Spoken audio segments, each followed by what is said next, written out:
Chairs No Waiting, episode number 777. Opie's pal Howie. An interview with Dennis Rush. Two Chairs No Waiting is brought to you each week by the folks over at WeaversDepartmentStore.com. Drop by over at Weavers and check out some of the great Mayberry items they have over there, like the Mayberry Man The Series t-shirt. And while you're there, you might want to check out the Mayberry Man The Series playing cards. Those cards are going very fast, and it's a very limited supply. Head over to Weavers and check out all the Mayberry stuff. I know you'd enjoy it. WeaversDepartmentStore.com. Two Chairs No Waiting is also brought to you by donations from listeners like you. The executive producer of episode number 777 are the attendees from the Mayberry meetup from last year, 2023. And the Patreon patron of the week is Billy Lennox. So thank you, everybody that supports this podcast. Thank you so much for all you do. Thank you for supporting Weavers as well. Thank you for being here with me. And who am I? I am Alan Newsom, the host of Two Chairs No Waiting. Huge Mayberry fan, just like you. And wow, we've got a great show for you this week. It's going to be a little different. I've been going through some episodes, but we're going to pause that because I had a wonderful time getting to sit down with a Zoom call, basically interview with Dennis Rush. Now, Dennis Rush played Howie, Opie's friend, Howie. You know him.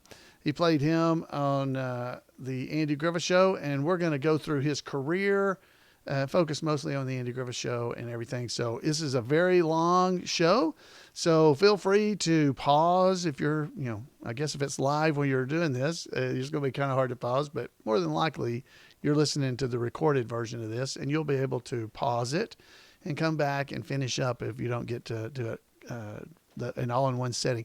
I didn't want to split this up because it was just too good. So guys, enjoy. I know you're going to, and we're going to head over and hear from Dennis Rush, Howie from the Andy Griffith Show. All right. Hey everybody. We are here with Dennis Rush. We know him, of course, on the Andy Griffith Show as Howie, Opie's buddy. I mean, he did everything from float boats down in the basement to make papers with Opie. And Dennis, it is so good to have you here on the podcast. I've been able to meet you over the years at Mayberry events, and it is so good to have you here with us. And well, Alan, what a pleasure to talk with you and on this somewhat sunny afternoon in San Diego. Yeah, I know the weather. Y'all have rough weather there in San Diego. I feel bad. The term is boringly perfect. Oh man. So Dennis, you have such an amazing story outside of the Andy Griffith Show. I want to focus on the Andy Griffith Show, but you tell everybody the story, because I love this story about how you were discovered. I love that. Thank you. And it is one of those Hollywood stories that no one believes, but I lived through it. So my dad worked at Universal Studios for 35 years. And in his early days, he was a film editor. He loved to cut pieces together and put them together. And growing up in a big family, if you were good, it was your turn to go have lunch with Dad at the studio. So my turn, I'm 5 years old. I get to go have lunch. And my dad and I were just sitting at the commissary.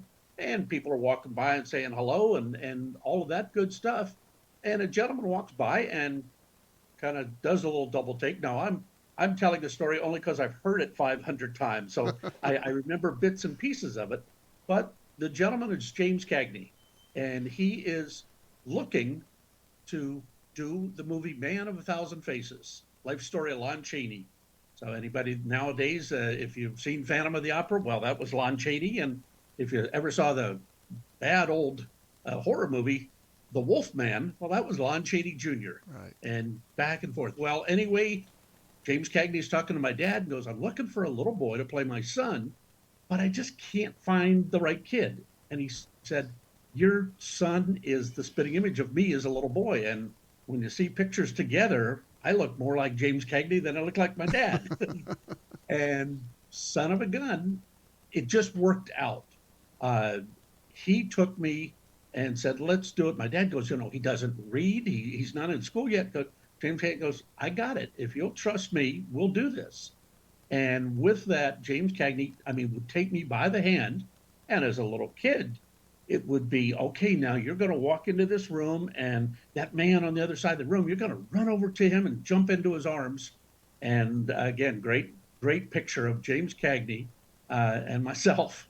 We were father and son, and he just hand carried me through about 45 minutes of the movie. It was a pretty good part, and we closed with don't want to drag the story too long on you, but it is Christmas season, and he gives me the biggest red push car in those days. It's 1956, so he says, "Okay, I've got to put the car away." And he takes me by the hand. He goes, "We need to go for a little walk."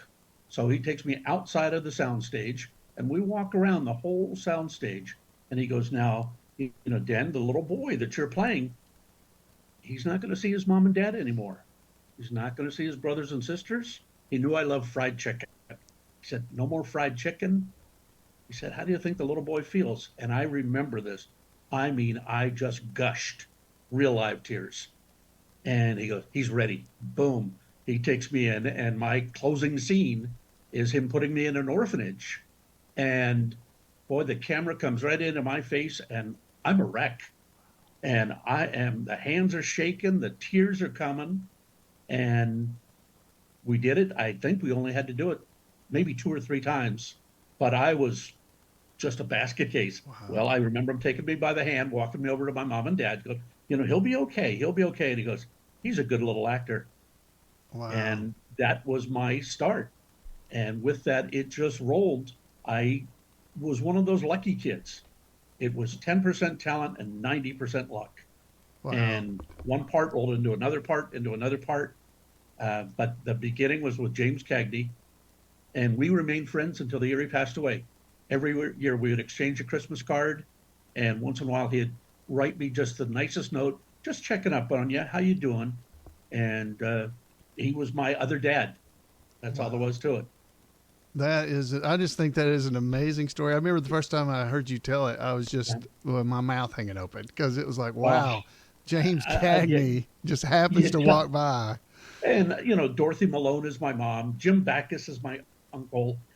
These are people, you didn't realize how big they were until it was all over. And it was years later that you're going, "Oh, well, she won an Academy Award. Oh, he won an Academy Award. Oh, he's Mr. Magoo. Oh, no, he's on Gilligan's Island."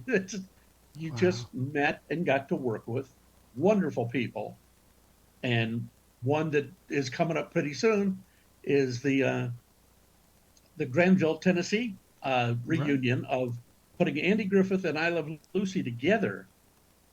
Well, I was lucky. I did not make it to I Love Lucy. That's Keith's claim. Well, when she did the second show, the Lucy show, I went on an interview with her, and she did a strong interview time, and interviewing maybe 20, 30, I bet it was about 30 kids. And she was trying to mix and match. Somebody was Vivian Vance's, someone was mine. And when I was done, she walked with me over to the, outside, because I knew I wasn't being picked. And she said, "Dennis, you are a very good young actor, but you don't look the right part. But I guarantee you, we're going to work together." And it was probably about a month, maybe 6 weeks later, up comes an episode where she allowed me to be in her live show. It was Lucy is a referee, and just the typical Lucy gets into trouble situation, has to dig herself out.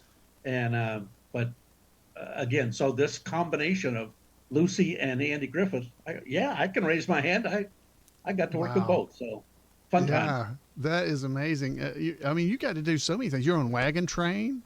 You're on that. Do you remember that? How old were you at that point? Do you remember? My prime time was probably 8 to 12. And it was just all the cowboy shows of the time, the Wagon Trains and Gunsmoke and Deputy and Virginian. You got to play cowboys and Indians with real cowboys and Indians. Wow. Just a kick. But I was always jealous of, like, Ron Howard and Jay North, Dennis the Menace, and the guys that were just always on a show.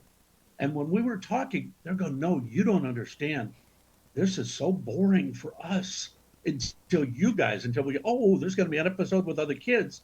He said, we were on shows, with just adults. Mm-hmm. But I was so fortunate that I got to be on almost 100 TV shows, movies, TV commercials, but you're always doing something different.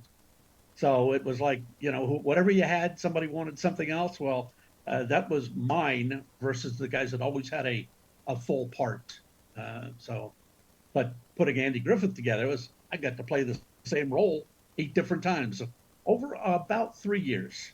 About a Wow. 3-year run with Andy and Don and Opie, just wonderful, wonderful people. Wow. Yeah, I mean, it's I guess you talk about it at some of the events where you talked about your prime. You're basically you're over when you're 15 or so. Oh Is that yeah, about no, right? I think I remember driving to Walt Disney Studio. That was my end, and to be able to work with Walt Disney before he passed in a movie called Follow Me Boys with Fred McMurray and Kurt Russell. And that was my last one. I was 16. But in TV, the movies, you always played parts that were about 2 or 3 years younger than you. So you had the maturity Mm, of the 12-year-old and you were 14. right. But yeah, at 16, in fact, that movie, we did it over a summer. And then we had to go back in because most of the parts that I was in were done outdoors. Well, this was supposed to be 1944, end of World War II time, and a plane has gone overhead or there's noise. Oh, So you go back in, watch the movie. The terminology was looping, and you would go in and put your voice back in yeah. where it belonged. Well, over one fateful summer, my voice dropped about 2 levels. Oh I man. go in to do the looping for my part in the Walt Disney movie, and they're go, wait a minute, you're not the right actor. You're not the right Oh kid. no. And, no, that's me. It's me. But the voice had dropped. So Oh wow. uh, it was at the time where I wanted to really finish up. I was finishing up high school, looking for college, and the parts were stopping as I was stopping. So it was a good handshake. Thank you very much. Never thought of it again. Wouldn't consider it. It's just it Wow. was such a pretty package. Come on, start with Jimmy Cagney, finish with Walt Disney, and throw in people like Andy Griffith and Lucy and just the Ray Walston, Ward Bond. These Well, that movie was wasn't Fred McMurray in that movie exactly with Fred you? McMurray. I mean, So if you start going through the people I watched my whole whole yeah, life, and Andy and I mean all of these characters. Wow. it was you say wow, and I to this day go, oh my God, was I a lucky kid? And Wow. your brothers and sisters did not let you get too big of a head, so they I kept you in bet. line. And your mom and dad were terrific, because Mhm. it wasn't all the time. You had your little league time, and you had your kids and your neighborhood kids. And gosh, I'll throw you one. Jif peanut butter. God love it. It's still on my shelf right now, Mhm. but they were doing Jif peanut butter commercial. It was probably 63, 64 at the time. And this was right after Walt Disney had done the Flubber movies. The okay, Yeah. eat or whatever the magic was. Well, they tried to link the two of them. And so I go in for an interview and they go, look, we're looking for kids that really can play sports. We don't want a kid that can't throw the ball or can't catch the ball. We've interviewed all of them. Can you do it? Yeah, I'm not the best, but I'm not the worst. Well, got to do 3, eat the peanut butter jelly sandwich, and you could jump over the goalpost and catch the football, or you could dunk the basketball. Now you're 3'5", and Uh-huh. with the strings, they're able to tuck you up and bounce you in. And they go, yeah. So we did the pilot for these things, and they go, yeah, this kid's going to be okay. Do you know any kids that really do know how to play sports? Well, growing up in my neighborhood, I could name 50. Uh-huh. Well, they go, really, we need about 30. So one summer, you did 3 different commercials for Jeff Peanut Butter, and all of your friends were the other kid actors. Oh wow. And all of us got a colored TV set as Oh our my as goodness. our pay for the end of this fun summer Wow. of just eating a peanut butter sandwich and playing a sport. But it was really good. And hey, thank God Jif Peanut Butter's still around. So Wow.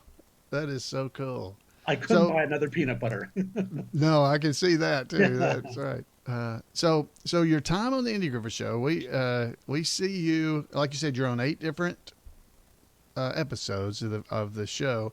It really seems like more in my head, I guess, because I see you so often, and just and anytime I see I guess a group of boys, I just assume you're in there. I guess that may be it. No, I mean, Uh, but I mean, I watch it too, and nope, that was a little bit before me, mm-hmm. and the spoiled kid, Ronnie Dapo, that was just a little bit before me, Yeah.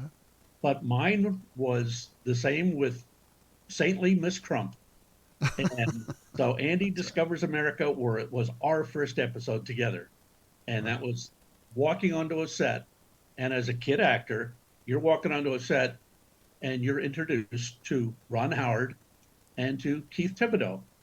Now, whatever you thought of adult actors, there was nobody bigger than Opie and Little Ricky.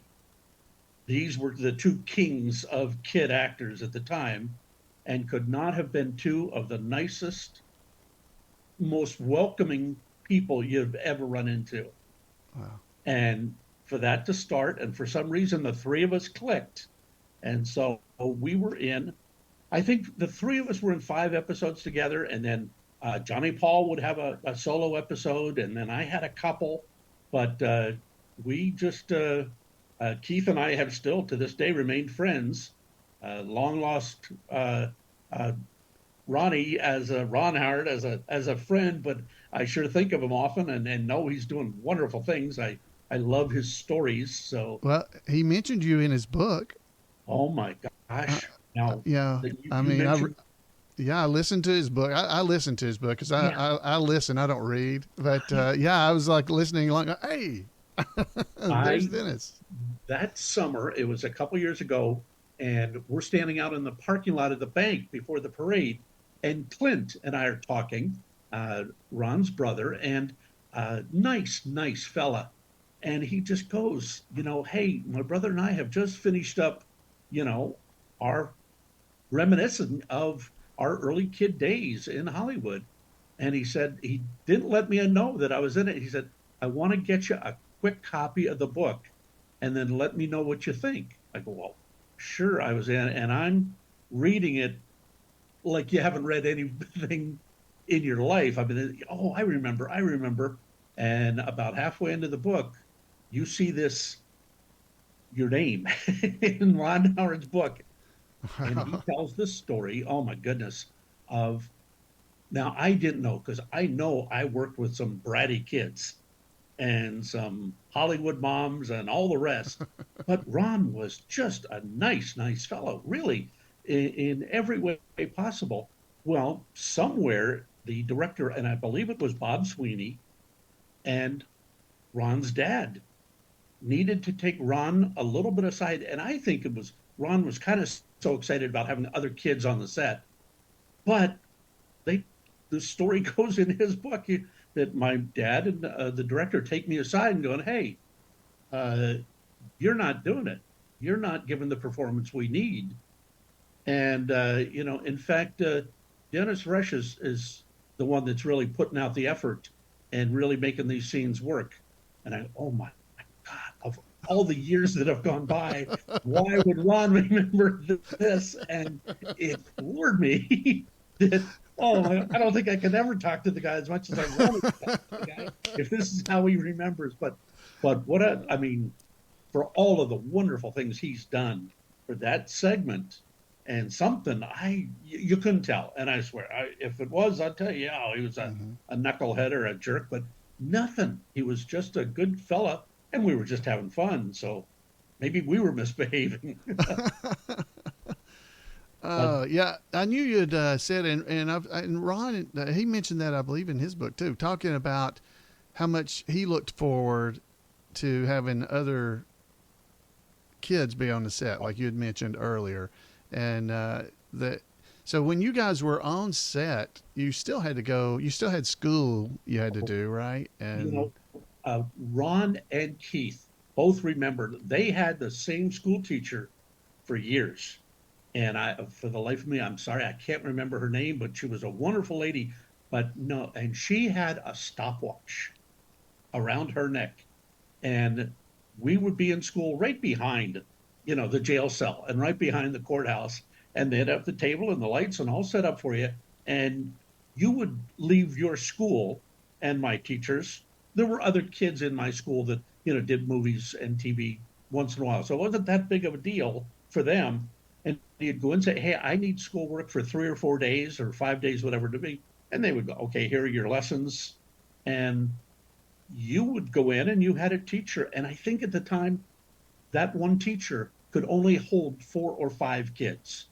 If there became 6 kids on the set, there had to be 2 teachers. So you got the work done, but it was in segments. Well, just like, come on, normal school. You'd have 2 or 3 classes and you'd have recess, or you would have this and lunch break. So we got our work done. In fact, I know I would continually go back to my school after the whatever program I was on, and you'd go back and you'd be a day ahead of your classmates because of the fire drills and the assemblies and all the things that go on during a normal school. You didn't have that on the set. You had to have 3 hours of schooling. You had to have a 1-hour lunch break. So on set, they really only had you 4 hours a day. And so they really watched the clock, and they got the lights set up. The cameras were all set up. They would bring the kids in, and I mean, vividly remember Andy Griffith. We would rehearse 2 or 3 times, nothing big. You were expected to know your lines, and that's all there was to it. There was work and there was playtime. And the adults on that set were so nice to us. But, you'd work your way through the camera and work your way through the lights, get on stage. Okay, we got it. We're ready to go. Boom, let's film. Boom, back into your schoolroom. And it was just that quick back and forth. Oh, we only need Ron for a couple close-ups. Great. Well, Ron, you get out. And Dennis and Keith, you continue on doing your work. But yeah, it was just the timing of those things were so good. But I do say play. We would go to lunch. You'd have your hour break. I don't think we ever had a lunch break that was longer than 15 minutes. We would go wolf down a quick burger or whatever. We wanted to get back to the set because they had always had a little area for us to play on. But more importantly, Andy and all the guys, all the musicians that were, half of them were techs, and sometimes it was the Dillards, but they'd break into what we referred to as a hootenanny. But they would start strumming and knocking it out, and then somebody would look at their watch, go, okay, time to get back to work, and boom, it was back to work. And one little one on Andy Griffith, because it was so good, most TV shows, half hour long, would take 5 days to do. That show took 3. Yeah. They were so in tune with each other, knew what they wanted to accomplish in that 22 minutes and get it done. And Andy would go, hey, it's playtime. Yes, it's playtime, or it's work time. And I don't think anybody ever had to raise their voice in the time I was there. Yeah. Well, as a child actor, when you're doing that, or even as an adult, I think it'd be kind of hard. How do you balance? Okay, you're busy doing schoolwork, but you had to have learned your lines or remember them. I don't know. Maybe it's easier when you're younger, but now I know, when you try to remember your lines, I'll have forgotten them. Oh yeah, because I've been doing math. I've forgotten. Did that happen, or did you? Well, I mean, how did that go? I can't imagine all the kids were good at this. So. Well, again, I was fortunate. We would get the script mailed to you about a week early, and you're going, oh my God, okay, hands are raised. We've got another show on Andy Griffith. It was, the most fun script to get in the mail. And my mom was just great. We would sit, whatever that script was, we would read it from page 1 to page 121, whatever it was. So you get, okay, what's the story? But you're looking at lines like they're an abstraction. The lines were really just conversation, dialogue. Andy would say to Barney, oh, what's going on? And well, Barney would answer back. And, Barney, hey, how do you fight fire? Well, the line with a hose, And See, I told you, Barney. Yeah, they were dialogues back and forth, and they just made sense. The Opie charging us a nickel to look through on Barney hanging himself in the closet. it was just dialogue, three kids Yeah. standing outside a house. So it wasn't that it didn't make sense. Right. I always will salute Andy for the first episode when he gives that long, long speech about uh, Paul Revere Oh and yeah. the redcoats are coming. And I mean, we stood looking at him with the jaws open and just a guy telling us a great story. I don't think any of us had anything to say. It just we were supposed to say You're it all with our reacting. eyes and our Yeah. mouth. But he was such a great actor. You know, the camera is on the four kids and Barney, and we're all just reacting.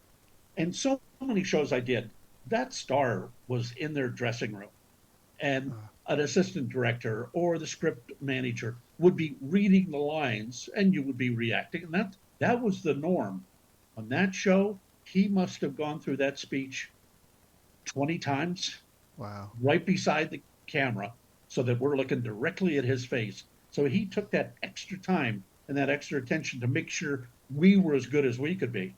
And these are Wow. things that just nobody knows about. No one knows, who's reading the line or whatever. But on that show, it was him. And if Wow. the camera wasn't on him, it didn't matter. He wanted to Yeah. get the best from us. And again, you just go on and on about how wonderful he was. Well, so did you like that particular scene where they're doing that whole thing about the shot heard round the world? Yeah. Did the kids? Did y'all laugh at all when Barney goes, "Oh, get out," or Oh, when I mean, when that happens, how do you not react to Don Knotts? I mean, well, that's where they never filmed rehearsals because, yes, but it was all the time that you could tell, and I still watch it. I can see myself biting my lower lip. Going, don't laugh, don't laugh. It was just, he did that to you. And, but one of my best was with him, and it was the Miracle Salve. oh yeah, And, oh, how do you fight fire? And yeah, we did it in rehearsal a couple times, and you could see a different look on his face. And he just took me. We walked 10, 15 feet away from everybody else. He goes, now, Den, it was Den. That's the most affectionate term anybody is when it's Den. Boy, that's a friend. uh, And he goes, now, Den, you got to punch me in order for me to punch back. For me to be funny, I need people that I can use as, and he would say, as steps of a ladder. He says, if you give me a step, I can step above that. He said, so you got to zing me. And I go, Mr. Knotts, it was not Don at any time, and it was Mr. Griffith always. But I go, but Mr. Knott, I can't do that. My parents know we do not disrespect adults. He said, that's fine, Dan. You're Howie. Oh, Howie's a different character than you are. And with that, he gave me, that little he gave you that extra, license, that yeah, to do license that. that you can be a smart aleck to me and get Wow. away with it. Now you get home, you're on your own. But that's how each one of these people, they just took you a little bit and then took you a little bit farther and just made you a little bit better.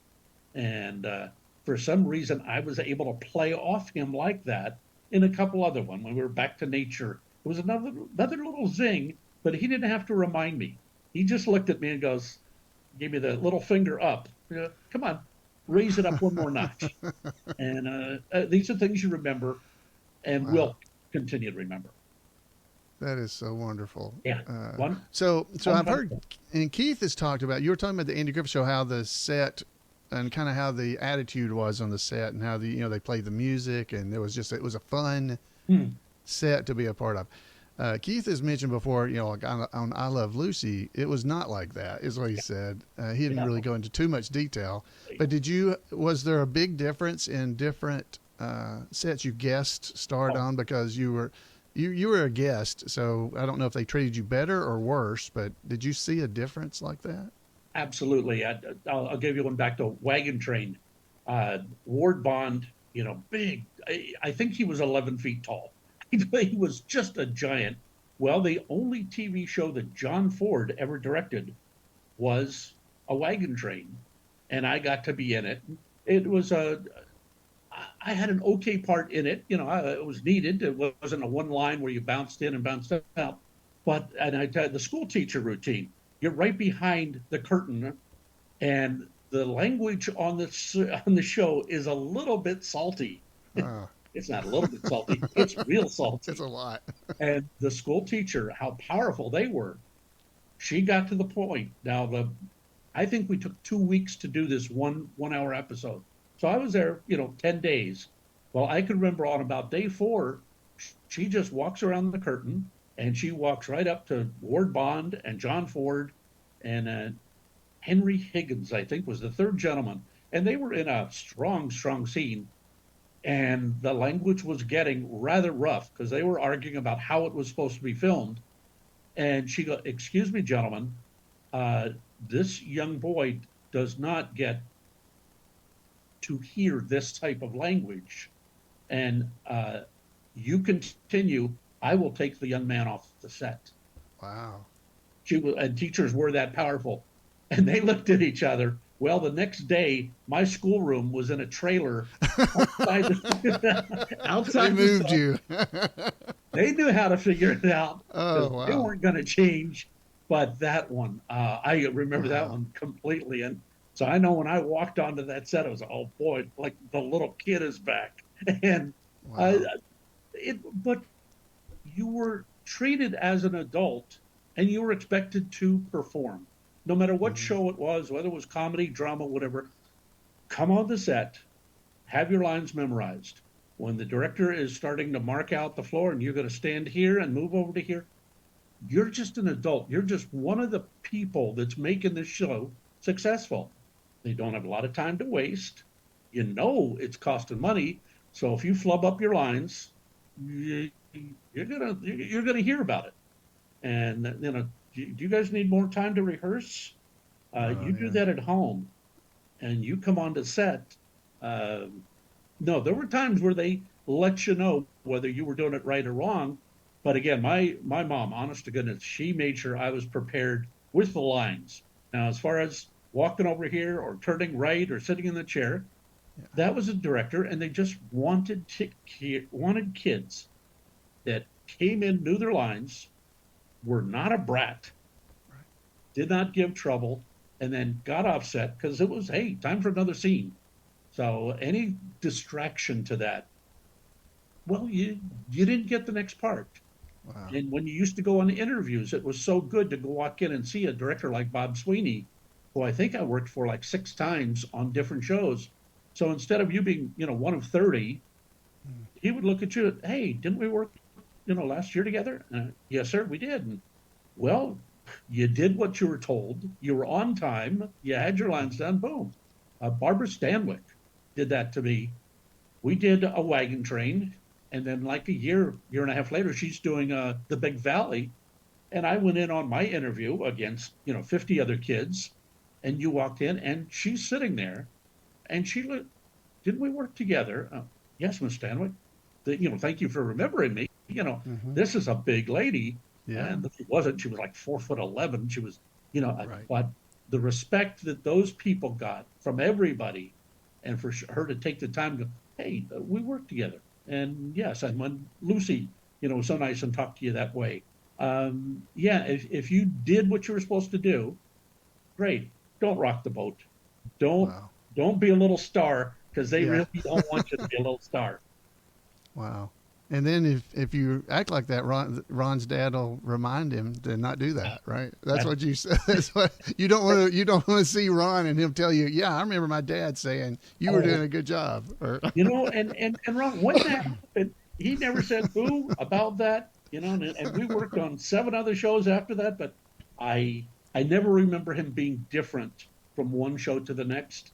And again, we all know we yeah. worked with kids that you really didn't want to work with again. Mm. And oh boy, this is the one that whose mom is counting lines. Oh well, my son has 5 lines, and Yeah. Dennis has 7, Yeah. and Give him one of their lines. Yeah. Yeah. yeah, and all of a sudden, you don't see those guys too much Yeah. anymore, and they didn't Wow. have time to waste. And I imagine with the cost of production now, I don't know how they do it now. But something happened, and in that show, Opie got into a little trouble once in a while, but he never disrespected his dad. Right. And somewhere That's right. in that time period, so much was happening differently. All of a sudden, the kids became the adult, and the adults became the clowns. Yeah. And I don't know how it happened. I don't know why it happened, but it happened, and we saw it. And all through the 70s, it was, wait a minute, the kids are making fun of the adults, and the adults are just they're the punching bag, they're the laugh. Right. And I wasn't in charge. I didn't do it. Had nothing Sure. to do with it. But there was something really different in that whole period, from the way Andy was treated by his son, and other fathers were treated by their son later on. Just don't know what happened, but I think they took the wrong turn. Yeah, I agree.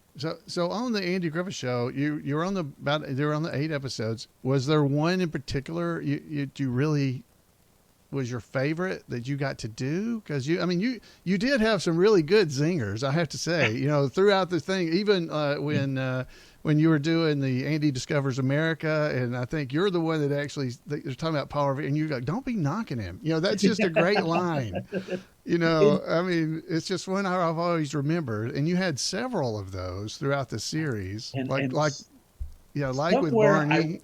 Yeah. somewhere I wasn't in an episode, but I remember Miss Crump talking to Andy and said, "That Howie is a real brat." Wait a minute, how did I turn into a bad guy? I don't know.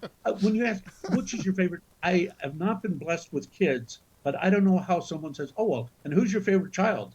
Oh yeah, right. I Well, understand. each episode was so different. You were so thrilled to get the call.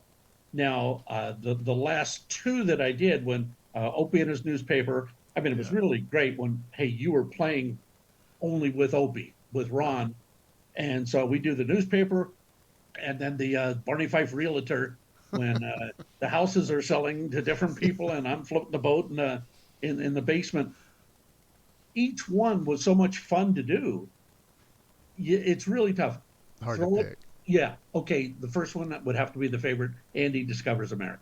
Yeah. I'll always hold to that's my favorite because it was the first. You're first. Yeah, Yeah, you just that was my first love. So Yeah, I can definitely understand. People always ask me what's my favorite Andy Griffith Show episode, and I'm always like, well, the last one I watched is probably my favorite right so, now. yeah, Because I don't have one either. But no. yeah, I didn't know, because I know you, like I said, you had so many little lines in there, just like when Barney's hanging himself in the closet, or when he's there were so many great lines that your character got to do. got to do. And in that one when he's hanging himself in the closet, that cute one, we're doing a little rehearsal of the three kids right outside the window, and our timing was so good, with Ron to Keith to Dennis to Ron to Keith back to Dennis.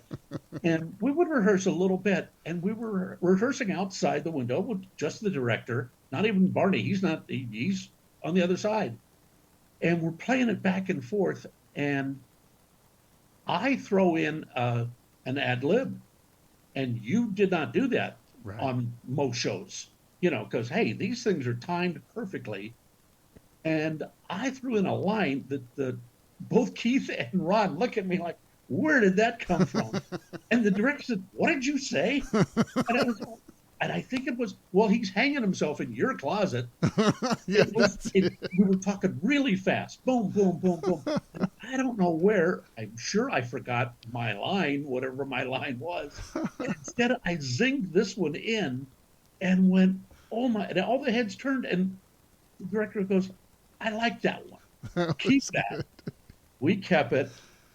And high up this story, Keith and I are back at the very first Mayberry days were there. We get to go into the Andy Griffith Museum, and you're walking around. And I mean, this is like being in church. Right. This is just solemn, solemn reverence.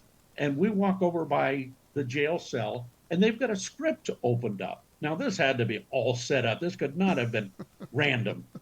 And there is the script opened up to this exact scene when we're looking through the window at Barney, and you see the script manager had written all of the different changes to these lines on this scene.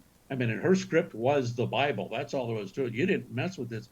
But this poor lady had to change the typed dialogue into what Dennis had said and how the reaction was. And and I look at Keith, I go, can you believe that? And we had such a chuckle off of that. But no, you didn't ad lib on Andy Griffith or really any show. You know, those lines were set, they were written for a reason. The timing was there. And I'll only give you the one on Lucy, was that the Lucy was a live performance. I didn't do a lot of live. And we're doing the rehearsal, and it's all a big dark sound stage. And I'm doing the lines off of her, and, you know, we're playing against each other, and I'm the brat again. Oh, my God, maybe I really was the brat. But I'm bouncing off her, and she stops, and she'll, Dennis, look at all those seats. Now, they're all empty. It's a big theater. It's like a half court of a basketball, a basketball arena.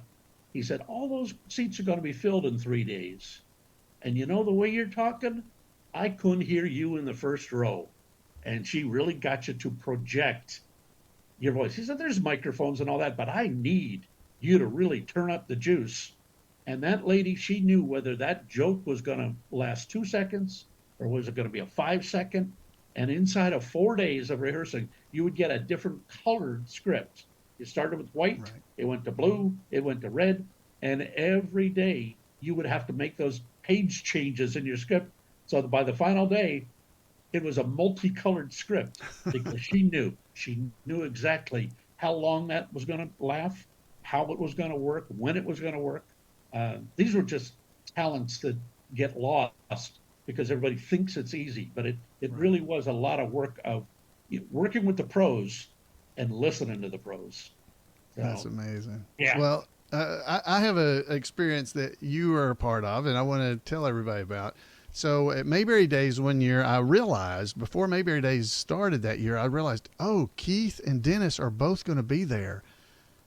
I'm going to ask them if they'll do the Barney hanging himself in the closet with us at the Colonel Tim's. So they contacted them, and they were like, yeah, we'll do that. And so we had our Barney tribute artist behind the curtain on the wing of the stage there, and he had the thing thrown over the rafters. So he was being stretched in the closet there. And I had asked you guys, hey, would y'all do that? And y'all can come run out and interrupt me while I'm introducing the next act that's going to happen at Colonel Tim's. I was Floyd the barber. And I asked them to do that. And they agreed to do it, and I was so happy. But I didn't realize you guys, you can tell what y'all did, but I just kind of expected y'all to come out there and say, hey, Mr. Floyd, there's these. But y'all didn't do that. Y'all were awesome. Tell them what y'all did. Well, I'm backstage, and I think someone got a hold of Keith, and he was playing drums a lot during that Colonel Tim show. So he was on or off. But he came back around the curtain and goes, hey, you got a minute? And I go, sure, I'm just sitting here enjoying the show, backstage watching everybody. He goes, hey, they want us to remember when we ran around and saw with Opie, Don hanging himself in the closet. He said, do you remember, well, of course you remembered the scene, but not all the little bits and pieces of it. And we're back there for about 5 minutes just going, didn't we do this? Oh, didn't we do that? Oh, well, what was the thing about the nickel? And we were just trying to put this thing together because, hey, if we're going to come out, you got two hams with you. We're going to do it right. So we didn't see you. We didn't, not one lick of a dress rehearsal. We said, hey, we're going to do it. Let's do it right. And so we set up our own little dialogue, and knowing that you would be right in there with us. And it was like you were the 6-foot Opie. And right. It was like, because, yeah, well, we'll give you the nickel. But Keith, it took us all of about, I'll say 5 minutes, and I'll bet it was 2, to quickly throw that thing, remember what it was, because it was so much fun. And so then he go, okay, well then, hey, we got to run onto this. Come on, we're 12 years old again. Well, we're a little bit older than 12. Yeah. But he goes, now, the big red curtain was about half the stage. He said, so we'll just come running around. I think we came running around, and I think we surprised you for a minute. Oh, you did. It was great. What are these two characters doing? But we got right into it, and then, oh, my God, we were so surprised when we came around and saw Barney. I mean, Hanging himself in the up closet. 5 feet on a little step ladder or whatever. Oh my God, how did they put this together? And we looked at each other and go, what if we had said no? No, we're That not is doing that. so But great. hey, when you're Uh, there, you're gonna play. You're oh, you just guys gonna were do. so much troopers on that. You even y'all told me y'all. I didn't see all this because I was emceeing the show, so I Yeah, was not able to see. But you guys kind of ran around a little bit backstage because you'd be a little bit out of breath, like you were running to tell us. didn't take a And lot to get out of breath. But exactly, we just no, we were going to have uh, fun. We were, hey, everybody else is enjoying and what uh, they're doing, and the little kids coming out and singing, and the little skits in between. That was my first experience at Colonel Tim's, and we go, hey guys, we're here to be a part of this thing. Let's be a uh, part of it. So it was so wonderful. I was so thankful you guys agreed to do that. I mean, if y'all had just walked out there and said it, everybody in the crowd would have loved it. But the way y'all did it oh, like you're out there, Mr. hey, Floyd, Mr. we're gonna, Floyd, you're not going to believe well, this. And you started telling me, so I said, what? Because you whispered it at me first, and then I was like, what? well, Barney's hanging himself. I said, he's not hanging himself. And y'all ran over and pulled the curtain back, and there yeah. he was standing. And there, it's just, and I don't know if you knew what to expect, but Well, I mean, our jaws open. honestly, for us at Mayberry Days, that everybody thinks we get to rehearse. We don't, as Oh, you've seen over the years. Everything is just almost ad libbed. I mean, we know the show and we understand the Andy Griffith Show, so it's not perfectly recreated, but it's the spirit of it and most of the language. Like you're saying, you guys, it didn't really matter what exactly you said because whatever you say on that stage is perfect because that's what Howie, that's what we y'all would have said. we were in the. I mean, there was a full theater of people that were only there for one reason because we all had that love of such a wonderful show, That's and we right. got, hey, are we going to be just dummies and walk around and hey, no, let's get into this thing, and it took us 2 minutes to go, okay, we got this thing down. And we knew we were going to kind of surprise you. But again, as you mentioned earlier, gee, how did you memorize lines? You didn't. You were in conversation. That's right. If I say something to you, you're not going to turn around and Yeah. say, oh, the sky is green. No, you're going to respond to what I'm saying, and then I'm going to respond back to what you're saying. So, yeah, the that was so much fun. But Uh, all of you, and I gotta compliment you and all of the tribute artists because you guys all have a different world and you all have different things going on.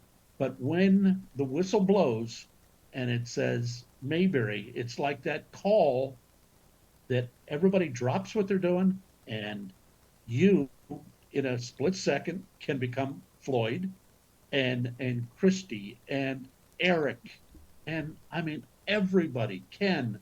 everybody can become that character and it just keeps getting bigger and bigger and bigger and I keep saying how can this thing keep going on and it just keeps getting bigger as I see my year this year. I've got 4 events. Now you have 44, but it's it's just amazing how much we all cherish this little gold nugget called Oh, Mayberry. it is amazing. So Yeah, yeah, we do this year, and you're going to be in Granville, Tennessee. yeah, You're going to be in Scottsburg, absolutely. Indiana.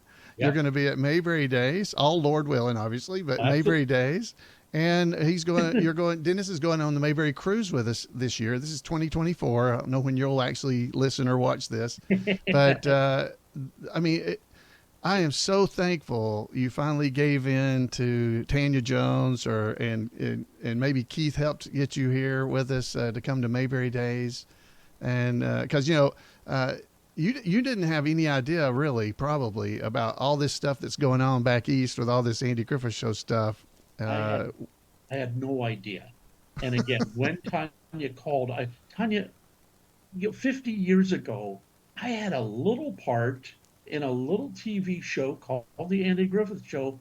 I just go, but I don't want to go back there. And who's he? What's right. that? He doesn't belong to this thing. And you no, and you said it, and everybody, guys, you don't know until you experience in any of these cities. I mean, I only have Scottsburg and Mount Airy to compare to, and I'll be able to add Granville this year to this little bubble of this experience. But again, as I said to you, I had this cherished thing inside of me called Andy Griffith. I just had no idea so many people felt about this. And when Tanya, she hit me, and she has yet to forgive me. And anytime she gets the chance, she throws that little zinger. And yeah, he turned me down the first 10 times I called. Tanya, I had no idea how special this was. And Wow. the second time she called, I go, nope, you don't even, just tell me the dates. And like, I would not miss any of these events if I have the possibility of making it. So, Because well, I know you did not experience people not knowing who you were. I'm 100% sure of that. Every, the other cast members have mentioned, I won't say you, but you can answer your own, but they've all said, they're kind of, I don't know, not overwhelmed, but just like, wow, everybody knows who I am, because we love all the Andy Griffith Show fans that come to Mayberry Days, especially, and to Scottsburg.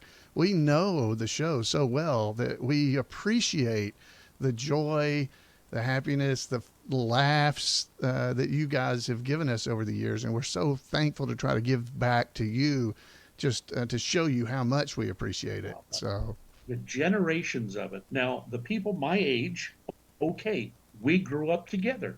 You were in Alabama or Tennessee, and I was in LA, but we all watched that CBS show on Monday night at 8 o'clock, whatever it was, and we had it, and then it went away. But now it's now to the next generation. And then what knocks me for a loop is the little kid that will come up to you, 7, 8 years old, and, Mister, can I have your autograph?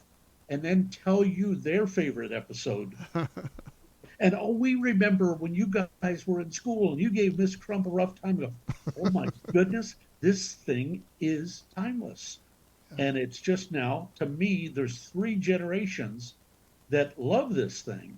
Mm-hmm. And God willing, there's actually the ones that are older than me, and they come up and they bring their kids, and they bring the wives and the people that get married in Mount Airy. That's right. It is a special, and I tell people when I get back here, guys, you will not believe people that I'm meeting. Now I think this is my 7th year.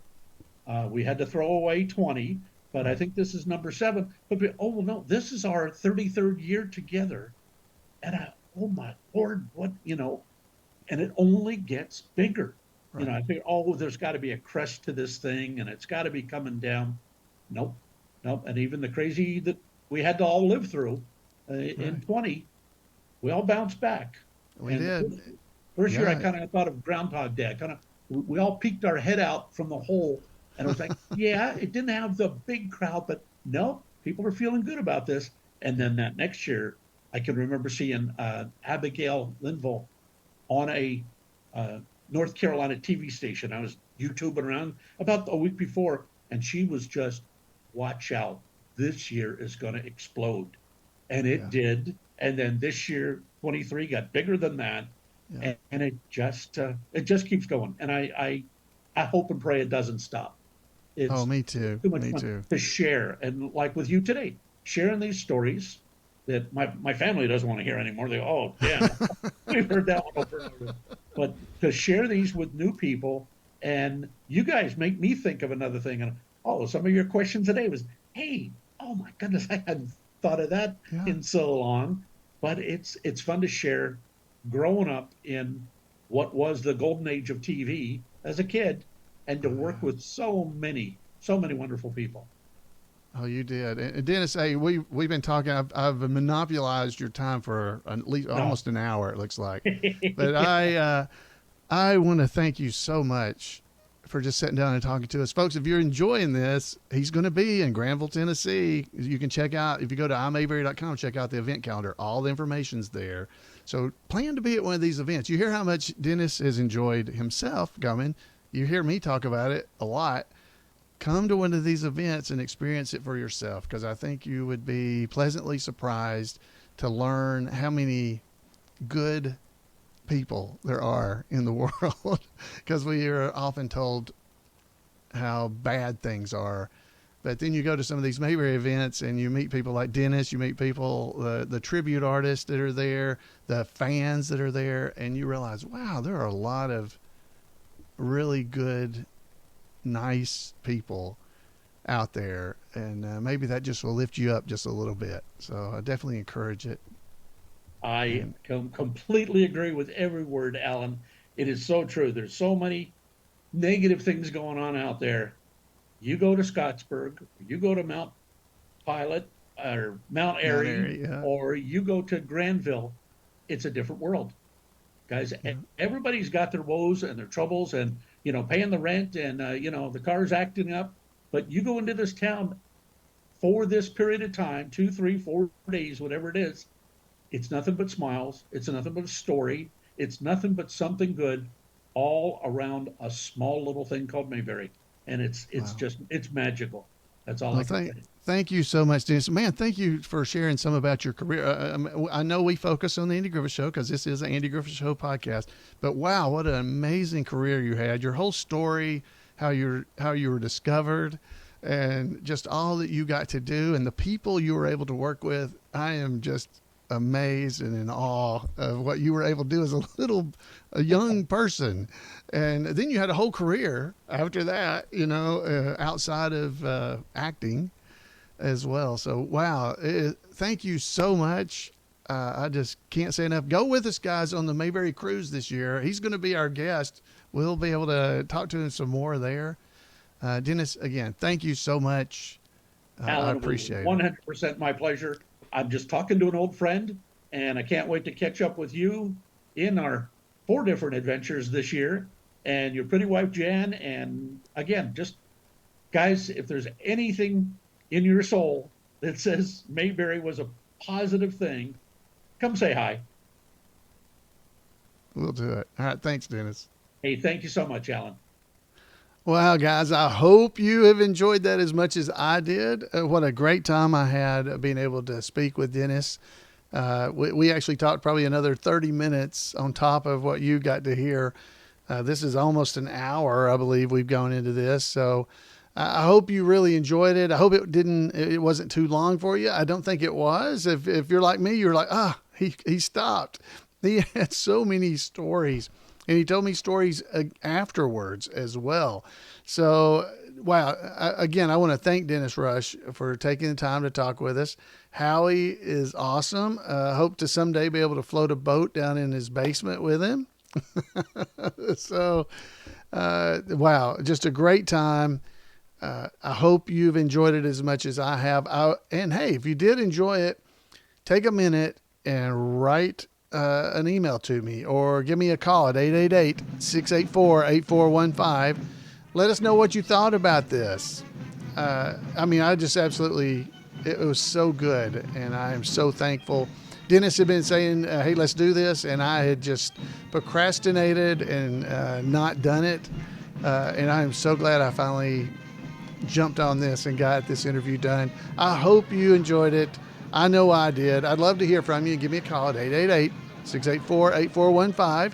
Email me at floyd@imayberry.com or just head over to twochairsnowaiting.com and you can leave a message there. But I would really love to hear what you thought about this. Tell Dennis what you thought about it. He watches the podcast too. So hi, Dennis. Thanks for being here with us. And until next time, everybody, have a great Mayberry week. And we'll see you right here on Two Chairs. I guess I talked all the way through the music. Have a great evening, guys. Goodbye.